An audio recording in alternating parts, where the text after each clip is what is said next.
A transgender woman was sexually assaulted and repeatedly targeted in hate crimes in California. When he came over here the first time, he started flirting me, but I say I'm not interested in nothing. I just feel okay be alone. I want to stay alone. I don't want no one around me. Surveillance footage shows the 61-year-old get hit over the head with a skateboard at her store. The transgender woman says a stranger sexually assaulted her. The first brutal attack was on April 8th, and a week later they maced her, and then 3 days later came back with a bottle of acid. For nothing, it's hurting me so bad.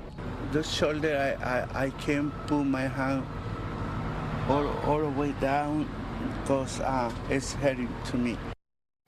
LAPD is asking other potential assault victims to come forward to help in identifying the 3 attackers. 2 San Diego County Sheriff's deputies and a dispatcher are being hailed as heroes today after saving the life of an 11-year-old boy who was on a busy freeway. Reporter Tony Shin explains why this was such a critical mission. Going to be running from him here. He's actually running and going to be jumping onto the freeway lanes. Heart-stopping moments from March 9th captured by the sheriff's helicopter Astria.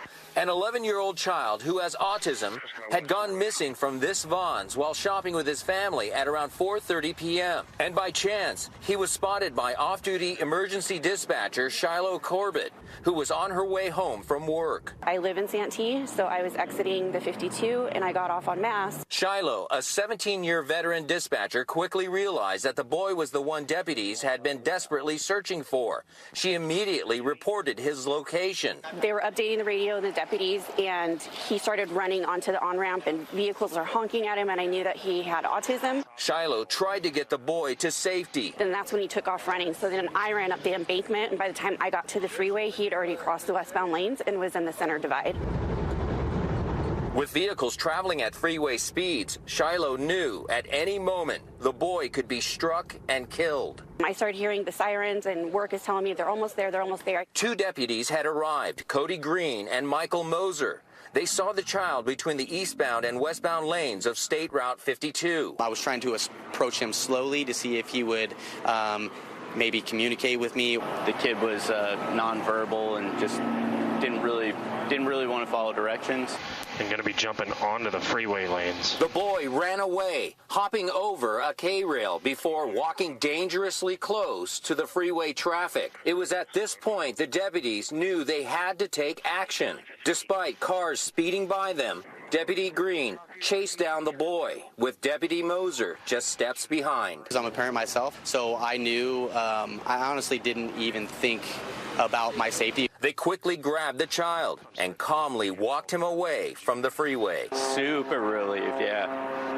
Yeah, that was the best outcome, getting him there. It was a great feeling reuniting him with his parents. Recently, the 2 deputies were recognized for their courage, as well as dispatcher Shiloh Corbett, who they call a hero. She happened to be the right place, right time, and to make the right call. For Shiloh, it was an eye-opening experience to be in the field dispatching deputies to the scene, instead of dispatching them while in front of a computer. It confirmed that I don't want to be sworn. I'm happy with the headset. It turns out the boy had traveled more than 2 miles to get to this point.